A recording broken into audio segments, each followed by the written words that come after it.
Good day बच्चों, मैं Shantaram sir Mumbai से फिजिक्स की फैकल्टी आपके लिए आज हम लोग लेकर आ रहे हैं एक बहुत ही इंटरेस्टिंग टॉपिक। नाम लिखा है सर्कुलर मोशन।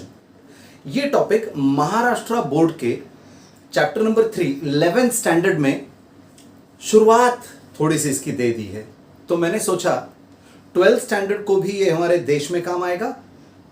इसके कॉन्सेप्ट्स हम क्लियर करेंगे और हमारे 11th स्टैंडर्ड के बच्चों को भी ये टॉपिक काम आएगा।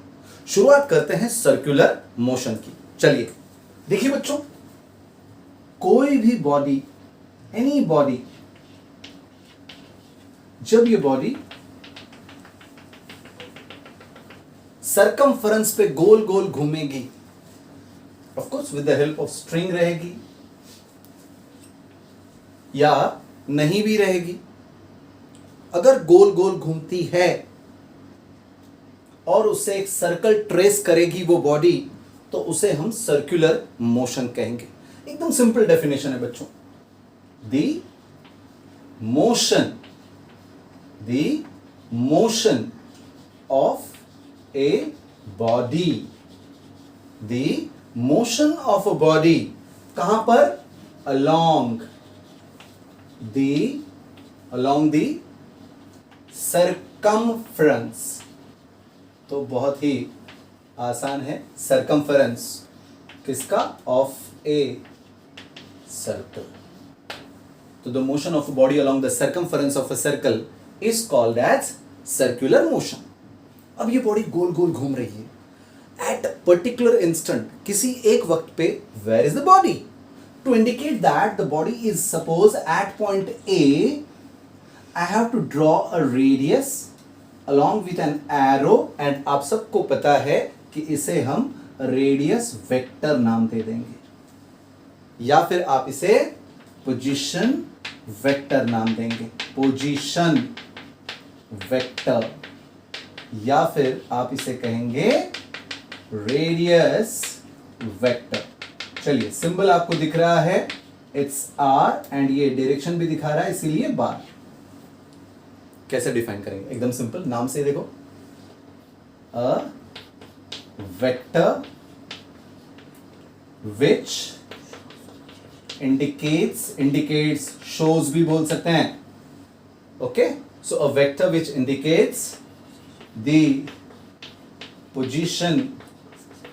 पोजीशन किसकी? Of a body, of a particle, of a mass. Body, particle, mass. A vector which indicates the position of a body कब? During कौन सा मोशन है ये भाई? During circular motion is called, हम नाम देते हैं रेडियस वेक्टर। ठीक है, क्योंकि सर्कुलर मोशन है इसीलिए हमने इसका नाम रेडियस वेक्टर रखा है। आप पोजीशन वेक्टर भी रख सकते हैं। बच्चों, जैसे ही पोजीशन चेंज करेगा बॉडी, उसी तरह से रेडियस वेक्टर भी चेंज होगा, क्योंकि डायरेक्शन चेंज हो गई। तो ये R2 बार होगा, ये R1 बार होगा। देखिए बच्चों, R1 और R2 इक्वल है मैग्नीट्यूड वाइज, लंबाई तो सेम है, परंतु R1 bar is not equal to R2 bar. ये आप अच्छी तरह से याद रखना। जब बॉडी अपनी पोजीशन को चेंज कर रहा है, when the body changes its direction, when the body changes its position, अपनी पोजीशन को जब चेंज कर रहा है तो यहां पर एक एंगल ट्रेस करेगा। इस एंगल को हम आज के बाद नाम रखेंगे एंगुलर डिस्प्लेसमेंट। क्या नाम रखेंगे? Angular displacement. एंगुलर डिस्प्लेसमेंट को हम दो सिंबल से दिखाएंगे। अगर छोटा सा एंगुलर डिस्प्लेसमेंट है तो डी थीटा, ओके, और अगर बड़ा है तो थीटा। तो इसका डेफिनेशन कैसे हम देंगे, जरा ध्यान देना आप लोग बच्चों। द एंगल TRAC ट्रेस्ड, किसने ट्रेस किया? ये एंगल बच्चों? देखो जरा, याद रखो, कौन घूम रहा है बॉडी के साथ साथ? कौन घूम रहा है? ये who is this is position vector, and we have given a name called as radius vector. So the angle traced by radius vector, किसने ट्रेस किया? रेडियस वेक्टर ने ट्रेस किया, कहां ट्रेस किया, एट, कहां पे ट्रेस किया, यहां पर, at the centre, at the centre of circle during circular motion is called angular displacement।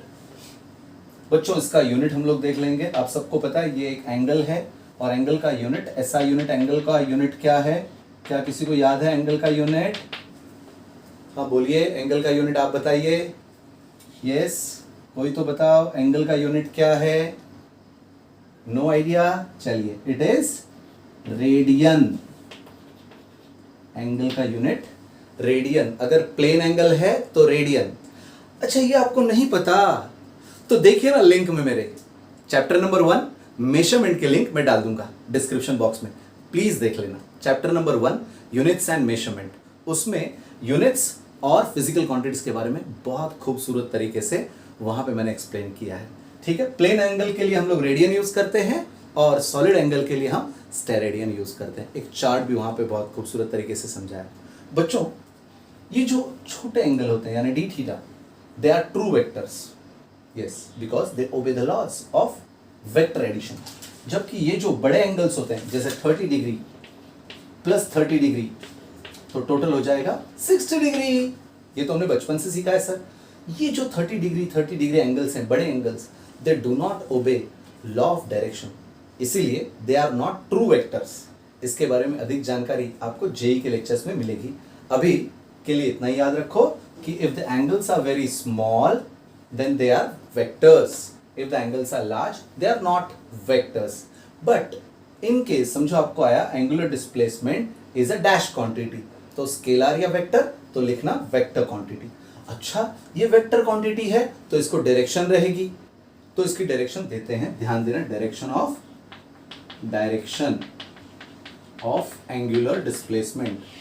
Direction के लिए हम लोग यूज करेंगे राइट हैंड थंब रूल। कौन सा रूल यूज करेंगे? Right hand thumb rule. तो जो सर्कुलर मोशन इस वर्टिकल प्लेन में हो रहा है, चलिए अब अगर समझो ऐसे होगा इन दिस प्लेन, इस प्लेन को हम हॉरिजॉन्टल प्लेन कहते हैं। तो देखिए मैं ऐसे डायग्राम ड्रॉ करूंगा। यस, तो समझो बॉडी यहां पर है और वो ऐसे जा रहा है। यस, तो बच्चों जरा ध्यान देना। तो आपको क्या करना है, इसका जो सेंटर पार्ट है वहां से एक एक्सिस ड्रॉ कर लो। कर लिया सर? चलो, ओके। नाउ आपको ये जो उंगलियां हैं ऑफ राइट हैंड, उसकी जो ये 4 उंगलियां हैं, इनको इस डायरेक्शन में कर्ल करना है। ये ऐसे घूम रही है बॉडी। अगर समझो ये उल्टा घूम रही है ऐसे, तो आपको इसी हाथ को उल्टा, देखो ये ऐसे घूम रहा है, देखो यहाँ पे एरो दिख रहा है, यहाँ पे लेकिन एरो ऐसे। ओके, उस वक्त when you curl your fingers, 4 fingers of your right hand, at that time you have to stretch the thumb perpendicular, यानी यहाँ पे 90 डिग्री का कोण बनना चाहिए, 90 डिग्री, और इसे कर्ल करो। तो अंगूठा जिस दिशा में है that will be the direction of angular displacement. तो चलिए, ये एंटी क्लॉकवाइज है ना, एंटी क्लॉकवाइज, तो फॉर, इसको यहां पे लिखेंगे एंटी क्लॉकवाइज सर्कुलर मोशन। और एंटी क्लॉकवाइज सर्कुलर मोशन के लिए आपका अंगूठा कहां दिखा रहा है? ऊपर। तो डी थीटा का डायरेक्शन यानी बार के साथ दे दो इन द अपवर्ड डायरेक्शन। तो चलिए, डी थीटा का डायरेक्शन किसने तय किया? राइट हैंड थंब रूल ने। राइट हैंड थंब रूल कैसे हम इंप्लीमेंट करेंगे? तो उसके लिए आप लिख सकते हैं, देखिए, okay, stretch your 4 fingers and the thumb perpendicular to each other. Now curl your fingers, 4 fingers, in the direction of circular motion of the body. If these 2 conditions are satisfied, then the direction of thumb will be the direction of angular displacement. ठीक है? तो बच्चों, angular displacement का direction तय हो गया। Anti clockwise circular motion के लिए वो कहां रहेगा? ऊपर, perpendicular to the plane, perpendicular to the plane यानी यहाँ पे 90 डिग्री का कोण है। So perpendicular to the plane of rotation in upward direction, किसमें? एंटी क्लॉकवाइज सर्कुलर मोशन में। समझो क्लॉकवाइज है तो क्या होगा, चलिए क्लॉकवाइज होगा तो क्या होगा, इमेजिन कीजिए ये एरो, ये जो एरो है उल्टे हो गए तो यानी यहाँ पे रहेंगे, यहाँ पे, यानी ऐसे अगर बॉडी घूमेगी तो क्या होगा, जरा बताइए मुझे, मैं तब तक ये और एक डायग्राम के माध्यम से, चलो कोशिश कीजिए, आप लोग भी खुद तय करो। तो पहले हम एंटी क्लॉकवाइज सर्कुलर मोशन, अब क्लॉकवाइज सर्कुलर मोशन। तो एंटी क्लॉकवाइज के लिए thumb is moving up, thumb is going up, therefore D theta, yes D theta का जो डायरेक्शन है वो ऊपर रहेगा, किसमें? एंटी क्लॉकवाइज सर्कुलर मोशन में, और क्लॉकवाइज सर्कुलर मोशन, घड़ी की दिशा, तो क्लॉकवाइज घड़ी की दिशा, तो घड़ी की दिशा में अंगूठा नीचे आ रहा है, तो बच्चों यस यहाँ पर रहेगा डी थीटा। तो डी थीटा की direction right hand thumb rule, यानी एंगुलर डिस्प्लेसमेंट की डायरेक्शन कौन तय कर रहा है? Right hand thumb rule. चलिए और एक छोटी सी बात मैं बता दूं बच्चों, सेंटर है, ये आपका रेडियस वेक्टर है, ठीक, let the body be at point A, और ये जैसे ही पॉइंट ए से पॉइंट बी पर समझो चले गई, तो हमने देखा we get here angular displacement d theta. If this angle is small, ये जो आर्क है this is a straight line, इस स्ट्रेट लाइन को हमने नाम दिया है बचपन में लीनियर डिस्प्लेसमेंट। ये एंगुलर डिस्प्लेसमेंट यहां पर है और यहां पे होती है linear displacement. There is a formula for them, यानी ये जो एंगुलर डिस्प्लेसमेंट है और लीनियर डिस्प्लेसमेंट है, इसमें एक रिलेशन है। तो बचपन में हमने आपको एक फॉर्मूला दिया था, angle is equal to arc upon radius, याद करो। तो एंगल के लिए हम लिखेंगे डी थीटा, यहाँ पे आर्क हो जाएगा डी एस अपॉन आर। तो इस तरह से आपको एक रिलेशन मिल गया, d s is equal to r d theta. ये रिलेशन आप अच्छी तरह से याद रखना, ठीक है। So we have got circular motion की पहली दूसरी quantity angular displacement, very very important. So angular displacement यानी एक एंगल होता है ट्रेस्ड एट द सेंटर, ठीक है। इसमें कहीं पर भी कोई डाउट है आपको तो आप लोग कमेंट बॉक्स में प्लीज प्लीज लिखिए, ठीक है। और अगर आपको अच्छा लग रहा हो तो कृपया मुझे इनकरेज कीजिए अपने कमेंट से, ठीक है। चलो लिख लो जल्दी से।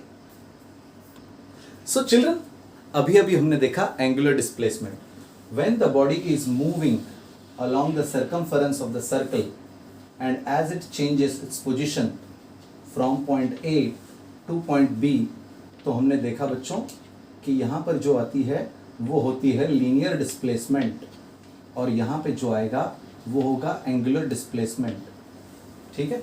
चलो अब आगे ज़रा ध्यान देना, बहुत ही खूबसूरत क्वांटिटी है, क्वांटिटी नंबर 3, इसका नाम है बच्चों एंगुलर वेलोसिटी, एंगुलर वेलोसिटी। अब आपको वेलोसिटी तो पता ही है बचपन से, क्या है वेलोसिटी का डेफिनेशन क्या है? Yes, displacement per unit time. तो एंगुलर वेलोसिटी होगा angular displacement per unit time, याद रखना, एकदम सिंपल। ये जो एंगुलर वेलोसिटी है इसका सिंबल ग्रीक में होगा omega, it's a vector quantity, तो ओमेगा बार देखेंगे तो भी चलेगा। ये W जैसा दिखता है लेकिन कृपया W मत बोलना, इसे ओमेगा बोलना है आपको, ठीक है। तो चलिए ये डेफिनेशन हो गया, अब हम लोग इसका फॉर्मूला तैयार करेंगे, ध्यान देना आप लोगों को। Formula angular displacement per unit time, तो क्या होगा बच्चों? यस, पहला फॉर्मूला देता हूं, एवरेज एंगुलर वेलोसिटी। तो एवरेज एंगुलर वेलोसिटी होगा नया एंगल माइनस पुराना एंगल, दैट इज डिस्प्लेसमेंट होगा। एंगुलर डिस्प्लेसमेंट यानी नया एंगल माइनस पुराना एंगल, डिवाइडेड बाय टाइम, तो टाइम के लिए आप t2 माइनस t1 ले सकते हैं। इसको आप अगर मैथमेटिकली लिखना ही चाहते हैं तो delta theta upon delta T लिख सकते हो। याद रखना, हमने आपको पढ़ाया है एवरेज एंगुलर डिस्प्लेसमेंट। आपने बचपन में एवरेज वेलोसिटी ही पढ़ी होगी, वहां पर एवरेज लीनियर वेलोसिटी थी, अब लेकिन एंगुलर वेलोसिटी आई है। एंगुलर याद रखना है। जब ये एंगल बहुत ही छोटा होता है तो हम ये नाम एवरेज की जगह पे लिखेंगे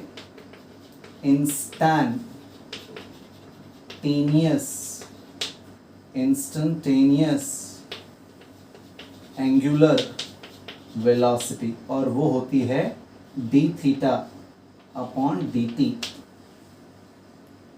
आप जब मैथ्स शुरू करोगे तो आपको ये डी बाई डी टी यानी डेरिवेटिव के बारे में थोड़ा पता करना है।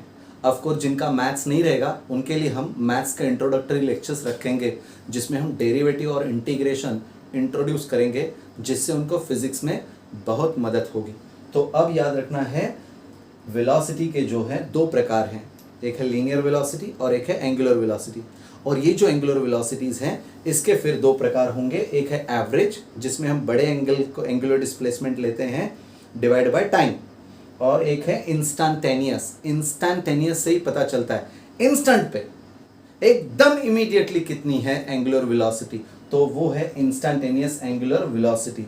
तो अगर आपको इमीडिएटली चाहिए तो एंगल भी छोटा सा ही लेना पड़ेगा, and that is D theta by d T. ठीक है, चलो इसको अप्लाई कैसे करना है हम समझाएंगे। अब जरा फॉर्मूला बन गया है तो इसका यूनिट भी बना लेते हैं। कोई आप में से यूनिट बना सकता है बच्चों? Anybody can give me the unit? Formula से यूनिट बन सकता है। डेफिनेशन भी है मेरे पास, एंगुलर डिस्प्लेसमेंट अपॉन टाइम। तो बोलिए इसका यूनिट क्या बनेगा? एंगुलर डिस्प्लेसमेंट अपॉन टाइम का यूनिट क्या बनेगा? यस बच्चों, टाइम का आपने सही कहा, सेकंड, और एंगुलर डिस्प्लेसमेंट का होता है, यस बोलिए, इट इज रेडियन, है ना। तो इसको जब तक आप लिखोगे नहीं, ये नए शब्द है, नए शब्दों को लिखना पड़ेगा। You have to write it. बहुत बार ऐसा होता है बहुत सारे बच्चों का कि वो लिखने में आलस करते हैं। सो व्हेन यू आर, थोड़ा सा लेजीपना आप में आ जाएगा तो साइंस जो है वो थोड़ा सा आपके अंदर आने में समय लगेगा।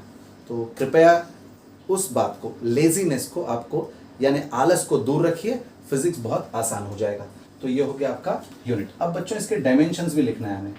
डायमेंशंस आते हैं तो डायमेंशंस, चलिए, रेडियन यानी एंगल, तो एंगल होता है आर्क अपॉन रेडियस, है ना बच्चों। आर्क एक लेंथ है, रेडियस भी एक लेंथ है, तो लेंथ गेट्स कैंसल्ड, तो एंगल के कोई भी डायमेंशंस नहीं होते हैं, यानी एंगल को कोई भी डायमेंशन नहीं होता है। ये याद रखना है आपको।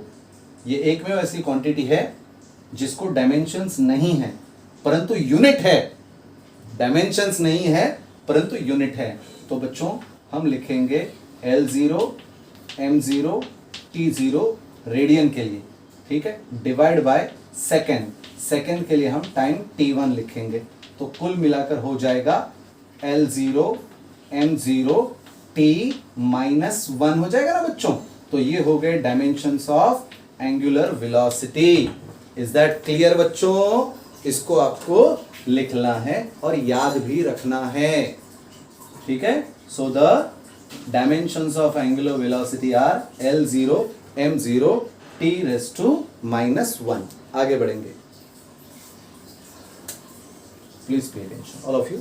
तो ये हो गया आपका एंगुलर वेलोसिटी। अब बच्चों जैसे ही आपने फैन को स्विच ऑन किया, जरा ध्यान देना, आपने फैन को जैसे ही स्विच ऑन किया, क्या हुआ? फैन बहुत घूमने लग गया तेजी से, है ना, घूमने लग गया। तो जब ये घूमता है तो इसकी एंगुलर वेलोसिटी, जब आप फैन को SWITCH स्विच ऑन करते हैं तो एंगुलर वेलोसिटी बढ़ती है, क्योंकि जब ये गोल घूमता है तो वो एंगल ट्रेस करते जा रहा है ना। एक राउंड 360 डिग्री यानी 2 पाई रेडियंस, फिर दूसरा राउंड, फिर 2 पाई रेडियंस, फिर तीसरा राउंड, फिर 2 पाई रेडियंस। इस तरह से एंगुलर डिस्प्लेसमेंट बढ़ते जाएगा। समय आपको नोट डाउन करना है और फिर उस एंगुलर डिस्प्लेसमेंट को डिवाइड बाय टाइम करेंगे तो प्रैक्टिकली आप एंगुलर वेलोसिटी प्राप्त कर सकते हैं। इसी तरह से जब आप स्विच ऑफ करोगे तो एंगल जो ट्रेसिंग का है वो कम ट्रेस करेगा, समय ज्यादा लेगा, तो वहां पे उसकी एंगुलर वेलोसिटी कम होते जाएगी। जब वेलोसिटी बढ़ती है या कम होती है उसे हम एक्सेलरेशन, डिसेलरेशन कहते हैं। तो अगली क्वांटिटी आप समझ ही गए होंगे, एंगुलर, लेकिन शब्द लिखना है angular acceleration. Angular acceleration is denoted by एक अनयूजुअल सिंबल है बच्चों, अल्फा, याद रखना है। Yes, it is a vector quantity, no doubt about that. Angular velocity भी तो एक वेक्टर है सर। तो ये तो पंखा गोल गोल घूम रहा था, कैसे घूम रहा था भाई, ऐसे घूम रहा था, तो एंगुलर वेलोसिटी कहाँ होगी, अपवर्ड डायरेक्शन में। चलिए वो भी दिखा देता हूं ताकि आपका काम बन जाएगा। आइए, तो बच्चों जिस दिशा में डी थीटा उसी दिशा में ओमेगा लिख दूं तो भी चलना चाहिए, because it is angular displacement per unit time. तो बच्चों omega bar is equal to delta theta bar upon delta t. जरा ध्यान देना, यहां पे कौन सी साइन है, प्लस। प्लस साइन का मतलब होगा जो डायरेक्शन इस वेक्टर की वही डायरेक्शन इस वेक्टर की होगी, या the direction of angular displacement will be same as omega bar, यानी एंगुलर वेलोसिटी का direction will be same as what I have told you earlier, पिछली बार जो समझाया था, यानी इस तरह से। यस, एंटी क्लॉकवाइज में ओमेगा कहां होगा, ऊपर, क्लॉकवाइज में ओमेगा कहां होगा, नीचे। इज दैट क्लियर बच्चों? तो ये हो गई डायरेक्शन ऑफ ओमेगा बार। अब डायरेक्शन कैसे पता किया, फॉर्मूला से, ये भी याद रखना है। अगर समझो बाय चांस यहां पे साइन माइनस होता तो ओमेगा बार की डायरेक्शन माइनस यानी अपोजिट टू दिस, बट यहां पे माइनस नहीं है, इसका मतलब एंगुलर वेलोसिटी डायरेक्शन कौन तय कर रहा है, एंगुलर डिस्प्लेसमेंट, जिसकी direction right hand thumb rule तय कर रहा है। आगे बढ़ेंगे, एंगुलर एक्सेलरेशन। तो एक्सेलरेशन आप सबको पता है क्या होता है बच्चों, बोलिए एंगुलर एक्सेलरेशन। एक्सेलरेशन यानी इंक्रीज इन वेलोसिटी, डिसेलरेशन यानी डिक्रीज इन वेलोसिटी। हम दोनों को मिलाकर लिखेंगे चेंज इन एंगुलर वेलोसिटी पर unit time taken for that change. तो जो भी चेंज हुआ है एंगुलर वेलोसिटी में उसको डिवाइड बाय जितना वक्त लगा वो चेंज होने के लिए will be called as angular acceleration.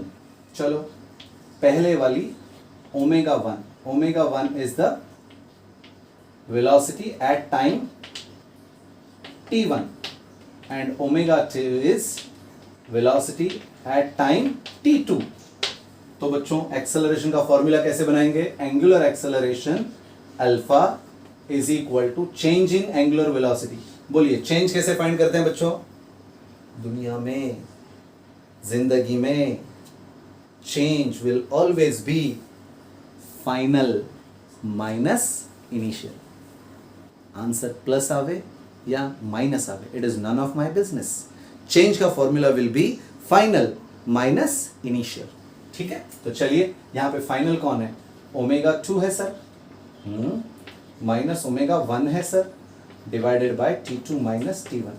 Sir कभी आप बार लिखते हो कभी नहीं लिखते हो, यस, अगर वेक्टर्स में जाना है तो याद रखना है बार लिखना जरूरी है, और न्यूमेरिकल सॉल्व करते वक्त बहुत बार बार की जरूरत नहीं पड़ती। इसको हम लोग कैसे लिख सकते हैं, फाइनल माइनस इनिशियल को delta omega bar divided by delta T, यानी बड़ा चेंज है। अगर ये छोटा चेंज होगा तो वो अल्फा इंस्टा बन जाएगा। अब पता नहीं चल रहा है सर सिंबल से, तो कैसे पता करें, तो याद रखना है जब एवरेज देना है तो सबस्क्रिप्ट में बच्चों ये जो ऊपर की पोजीशन है और ये नीचे की पोजीशन है इसे हम कहते हैं सुपरस्क्रिप्ट पोजीशन। और इसको हम लोग कहते हैं subscript position.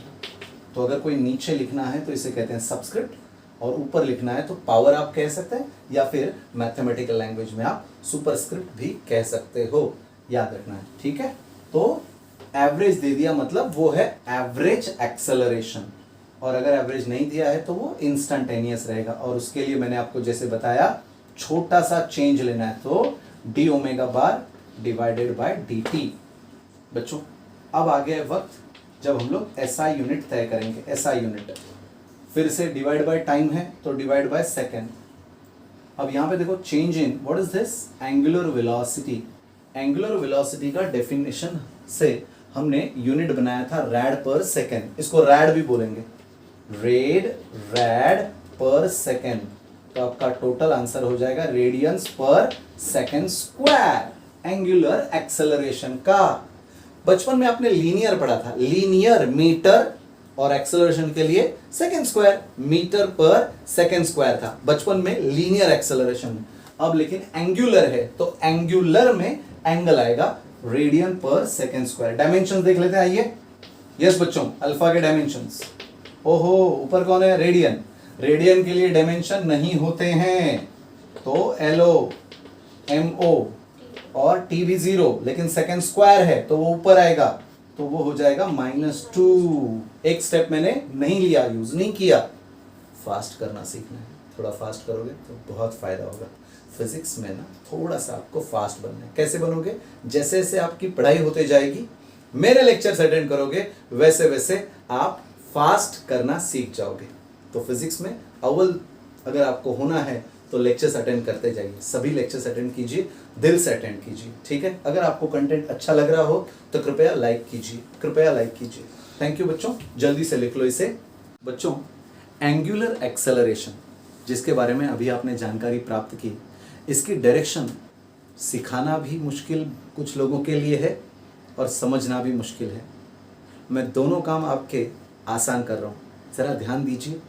Direction of angular acceleration, चलिए मैं पहले वो टॉपिक लिखता हूँ तो आपको समझ में आए।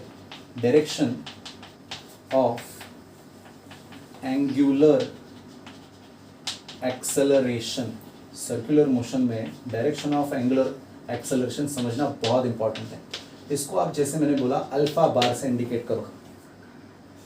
ये अल्फा बार की डायरेक्शन, ये भी एक वेक्टर है जो एक्सिस के साथ ही होता है। जो वेक्टर्स एक्सिस के साथ होते हैं उनको हम लोग एक्सियल वेक्टर्स कहते हैं, एक्सियल। और जो वेक्टर्स किसी पॉइंट से शुरू होते हैं उनको आप लोग बोल सकते हैं पॉइंट वेक्टर्स। बच्चों डायरेक्शन ऑफ एंगुलर एक्सेलरेशन कौन तय करता है? जैसे आपने देखा डी थीटा बार, ओमेगा बार, इनकी डायरेक्शन किसने तय की? राइट हैंड थंब रूल ने तय की, ठीक है। लेकिन अल्फा बार की direction is not decided by, yes, no, not decided by right hand thumb rule. तो कैसे डिसाइड होती है? उसके लिए बहुत ही खूबसूरत एग्जांपल है। अगर आपने फैन को स्विच ऑन किया, चलिए समझ लो, स्विच ऑन किया तो बताइए ओमेगा का क्या हो रहा है? अगर आपने फैन को स्विच ऑन किया तो ओमेगा बच्चों इंक्रीज होता है। चलिए वेरी गुड, इंक्रीजेस। और अब देखते हैं एक सर्कुलर मोशन का एग्जांपल लेकर क्या हो रहा है। चलिए, if it is in anti clockwise, बच्चों एंटी क्लॉकवाइज लिया है तो ओमेगा की डायरेक्शन कौन तय करेगा? राइट हैंड थंब रूल तय करेगा। तो मैं क्या करूंगा, अपना right hand thumb rule use करके, थंब यहाँ है तो ओमेगा बार आ गया सर यहाँ पर। लेकिन हमारा काम क्या है? डायरेक्शन ऑफ एंगुलर अल्फा किधर है सर? तो जब ओमेगा बढ़ेगा तो अल्फा और ओमेगा सेम दिशा में होंगे। तो अल्फा की डायरेक्शन कौन तय करता है? ओमेगा बढ़ रहा है या ओमेगा कम हो रहा है। चलिए दूसरा एग्जांपल, ओमेगा डिक्रीजेस। ये कब होगा सर? जब आपने फैन को स्विच ऑफ कर दिया, फैन को स्विच ऑफ किया। तो चलो, फैन को स्विच ऑफ किया तो जैसे ही आपने स्विच ऑफ किया है, ओमेगा की डायरेक्शन कौन तय करेगा? Right hand thumb rule. तो चलो ओमेगा अगेन एज यूजुअल बच्चों, ओमेगा कहाँ रहेगा? ऊपर की दिशा में। लेकिन ओमेगा को अब आपने क्या कर दिया, डिक्रीज किया, कम किया। तो जब ओमेगा कम होता है तो अल्फा अपोजिट डायरेक्शन में चला जाता है और ये बन जाता है एंगुलर रिटार्डेशन, और यहां पे इसका नाम होगा एंगुलर एक्सेलरेशन। तो direction of angular acceleration is not decided by right hand thumb rule, it is decided by the increase in the magnitude of angular velocity or decrease in the magnitude of angular velocity। अगर angular velocity बढ़ेगा तो याद रखना है omega बार और alpha bar same direction में रहेंगे, omega bar and alpha bar same direction. अगर ओमेगा कम होगा तो ओमेगा और अल्फा अपोजिट में होंगे। तो सबसे पहले आप इसमें क्या करेंगे, ओमेगा की डायरेक्शन तय कर लो by right hand thumb rule, और फिर अल्फा की डायरेक्शन ओमेगा बढ़ रहा है या कम हो रहा है अकॉर्डिंगली आप दे सकते हो। अगर ओमेगा बढ़ेगा यानी फैन स्विच ऑन किया है तो ओमेगा और अल्फा सेम डायरेक्शन। अगर आपने फैन स्विच ऑफ किया ओमेगा कम होगा, अगर ओमेगा कम होगा तो अल्फा और omega will be in opposite direction. तो डायरेक्शन ऑफ एंगुलर एक्सेलरेशन हो चुका है। ठीक है, जल्दी से लिख लो। ठीक है बच्चों, मेरे इस वीडियोस को, ये जो मैंने मेहनत कर रहा हूं मैं, ये सब आपके लिए है। बस मुझे याद रखना, इस मेरे वीडियो को लाइक और शेयर करो। हमारे जितने भी बच्चे हैं जिनके पास सेलफोन है, मोबाइल है और डेटा है, ये सभी बच्चों तक मुझे पहुंचा दो। यही दुआ करता हूं और आपसे प्रार्थना करता हूं सभी बच्चों तक, यानी फिजिक्स फॉर ऑल। सो कृपया लाइक और सब्सक्राइब करो मुझे, और अगर आपको कंटेंट अच्छा लगे तो निश्चिंत ही लाइक करो। अगर आपको ऐसा लग रहा है इम्प्रोवाइजेशन की ज़रूरत है तो कृपया लिखिए। मैं जानता हूँ एनिमेशंस एंड ऑल से, एनिमेशंस या कुछ और करने से वीडियो और इंटरेस्टिंग होगा, लेकिन बच्चों लॉकडाउन है और आप सबको पता है पैंडेमिक सिचुएशन में हम कहीं पर जा नहीं सकते, तो मैं सीमित रिसोर्सेज से ये मेहनत कर रहा हूँ, ये सब आप तक पहुँचा रहा हूँ। तो कृपया मेरे इन वीडियोस को सबके पास पहुंचाइए। थैंक यू बच्चों। तो बच्चों सर्कुलर मोशन में हम लोग आगे पढ़ेंगे। अभी तक मैंने आपको सर्कुलर मोशन का definition, radius vector, angular displacement, angular velocity और एंगुलर एक्सेलरेशन तक आए। तो व्हाट अबाउट लीनियर एक्सेलरेशन, उसके बारे में भी थोड़ी जानकारी लेनी है। आइए देखते हैं लीनियर एक्सेलरेशन। ये बहुत ही इंपॉर्टेंट टॉपिक है, आप ध्यान देंगे। Linear acceleration in circular motion. बच्चों आप सबने देखा होगा कि जो लीनियर वेलोसिटी है वो टेंजेंशियल होती है। यस, जो नए बच्चे हैं वो उनके लिए मैं बता दूं, टेंजेंशियल यानी अगर सर्कल ऐसा घूम रहा है तो जहां पर भी वो रुक जाता है बॉडी, जहां पर भी उसको जो टेंजेंट रहेगी, स्पर्शिका, that will give the direction of v bar. जब आप फैन स्विच ऑन करते हो तो ये जो वी बार है, इसमें से वी यानी उसकी जो वैल्यू है वो बढ़ते जाती है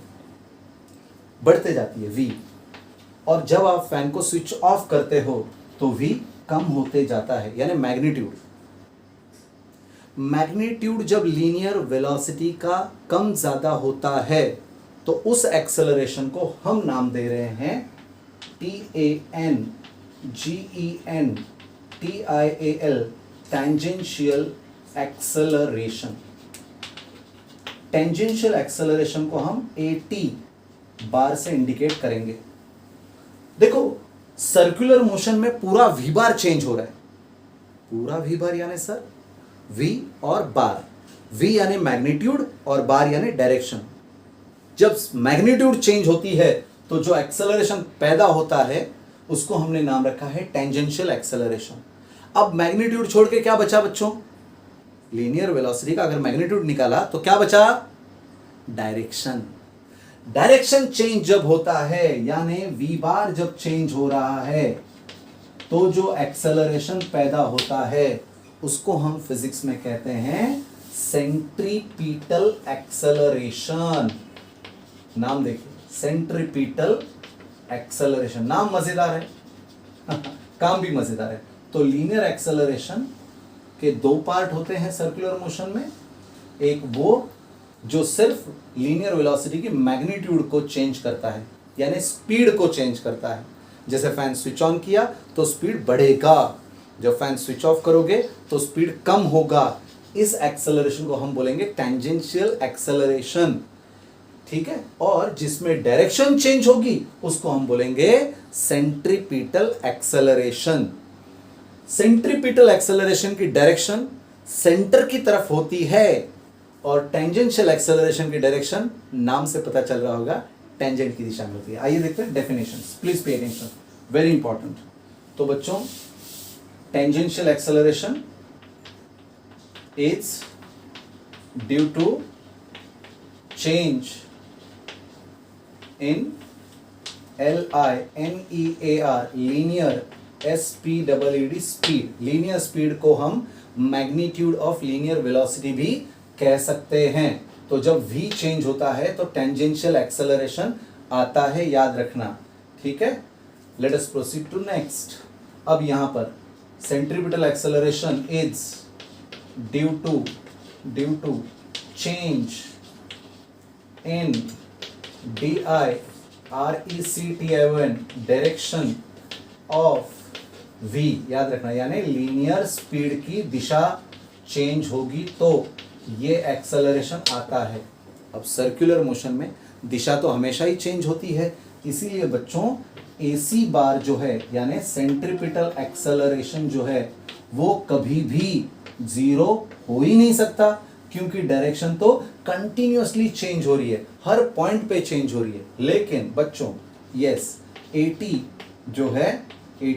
जो है वो जीरो हो सकता है। कहाँ होगा? जब लीनियर स्पीड कांस्टेंट हो जाएगी।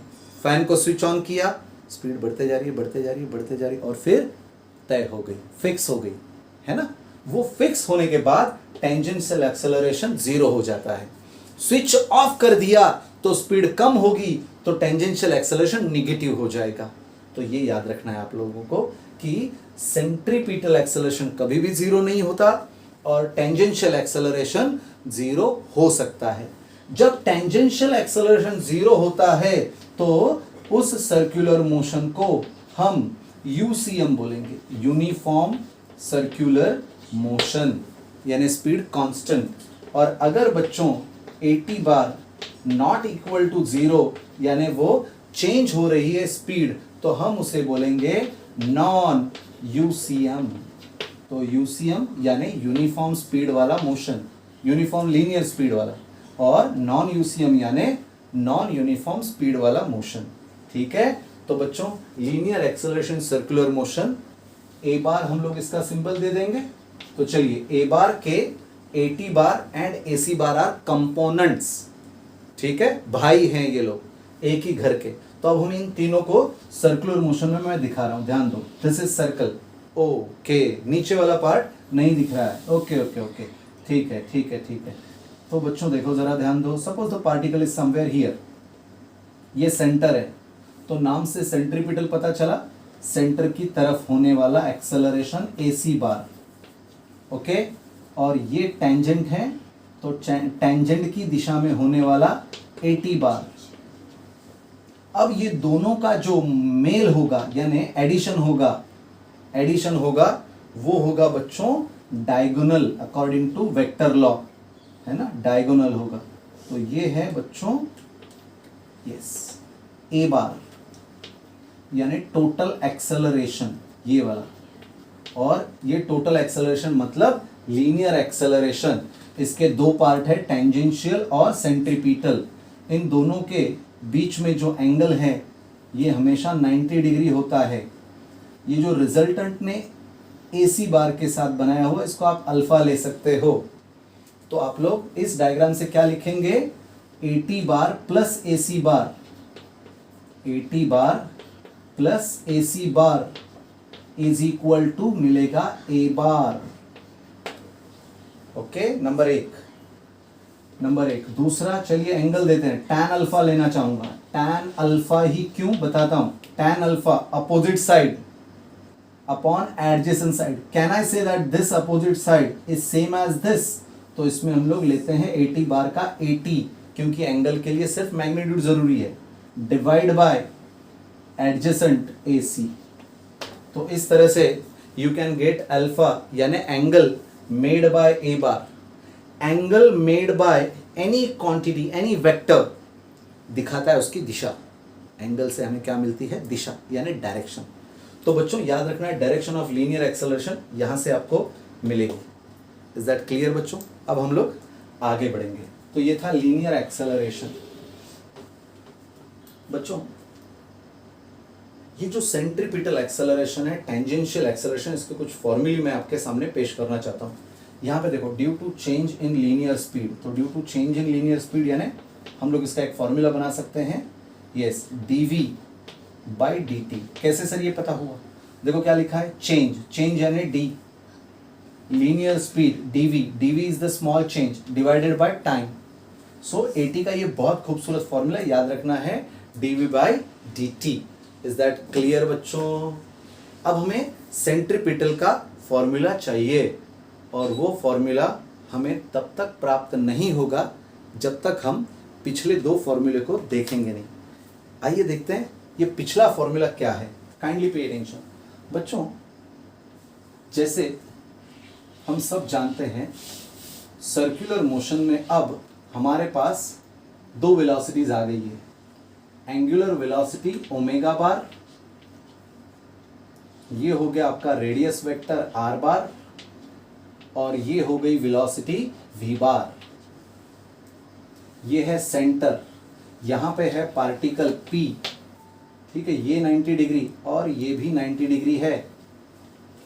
अब बच्चों हमें क्या प्राप्त करना है, ये दोनों के बीच में क्या रिलेशन है। याद है आपको, एक मैंने रिलेशन ऐसा दिया था, d theta is equal to, okay ds था शायद, ds is equal to r d theta. याद करो, ऐसा एक फॉर्मूला मैंने आपके सामने पेश किया था जिसमें लीनियर डिस्प्लेसमेंट और एंगुलर डिस्प्लेसमेंट का रिलेशन था। ओहो याद नहीं आ रहा है? अभी याद दिला देते हैं, चलिए देखो, ये देखो याद दिलाएगा। चलिए इसे ds, particle moves from point A two point B, okay, in small time, so this will be linear displacement ds and this is angular displacement d theta, and this is as usual radius. So I have told you that angle is equal to arc upon radius. Angle d theta is equal to ds upon radius, cross multiply, so radius goes to d theta, so r d theta आ गया। अब तो समझा रहेगा। अब बच्चों इससे क्या करना है, हम डिवाइडिंग इक्वेशन 1 बाय dt, तो हमें क्या मिलेगा, ds by dt is equal to r d theta by d t. ओहो, अब आसान हो गया, आसान हो गया। कैसे देखो, ये है लीनियर डिस्प्लेसमेंट अपॉन टाइम, तो ये हो जाएगा लीनियर वेलोसिटी। ये है एंगुलर डिस्प्लेसमेंट अपॉन टाइम, ये हो जाएगा एंगुलर वेलोसिटी। तो हमें एक फॉर्मूला मिल गया, v is equal to r omega. तीनों भी वेक्टर्स हैं, देखो v बार, ओमेगा बार और r बार, जिसमें से ये जो v है ये PRODUCT प्रोडक्ट है। अब हमें इनका वेक्टर फॉर्मूला अगर लिखना है तो प्रोडक्ट को थंब दिखाएगा। प्रोडक्ट को कौन दिखाएगा? थंब, यानी v को थंब दिखाओ। चलिए अपने राइट हैंड का थंब वहां पे दिखा दो, राइट हैंड का थंब v बार की दिशा में दिखाओ। Yes, very good. अब आपकी ये जो फिंगर्स हैं, अगर आपने v को इधर दिखा दिया तो आपकी ये जो उंगलियां हैं ये कहां से कहां घूम रही है? ओमेगा से r की तरफ आ रही है। इसीलिए रिलेशन हो जाएगा v bar is equal to omega bar cross r bar. तो याद रखना v is equal to r omega में, yes, omega bar cross r bar ही क्यों लिखा है? क्योंकि आपकी जो कर्ल फिंगर्स हैं वो ओमेगा से शुरू होती है और कहां पे आ रही है? r बार की तरफ आ रही है। कर्ल्ड फिंगर्स की डायरेक्शन, ये कर्ल्ड फिंगर्स की डायरेक्शन तय करता है बच्चों। तो कर्ल्ड फिंगर्स यहां से यहां पे CURLED, कर्ल्ड FINGER, फिंगर्स, और ये कौन है? ये आपका राइट हैंड का थंब है, ठीक है। तो ये वेक्टर फॉर्म आपको याद रखना है, इसको आप लोग लिखेंगे वेक्टर फॉर्मूला। ऐसे आप किसी भी 3 वेक्टर्स के बीच में वेक्टर रिलेशन प्राप्त कर सकते हैं। वेक्टर रिलेशंस जेई के लिए बहुत जरूरी है। ठीक है, चलिए जल्दी से इतना लिख लो, बहुत ही खूबसूरत टॉपिक चल रहा है। और डाउट्स को कमेंट बॉक्स में डालिए, मैं सारे डाउट्स क्लियर करूंगा। ठीक है, चलिए जल्दी से लिख लो।